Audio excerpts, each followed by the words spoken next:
আবু সাইদ ছিল একটা গ্রামের নিটি পরিবারের কৃষকের সন্তান।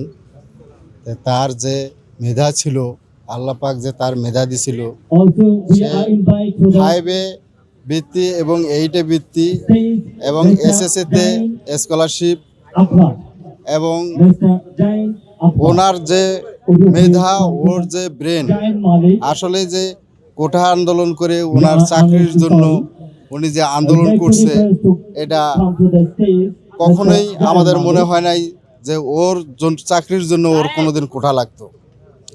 তা আসলেই ও একটা সৎ মানুষ ছিল এবং যে কোনো বিষয়ে একটা বৈষম্য দেখলে ওটার প্রতিবাদ করত। এটা কোনো সময় ও মেনে নিত না। ও বলছিল যে বাঁচার মধ্যে বাঁচলে একদিন বাঁচলেই যথেষ্ট, কিন্তু চিরজীবন বেঁচে থাকার চাইতে একদিন বেঁচে থাকাই যথেষ্ট।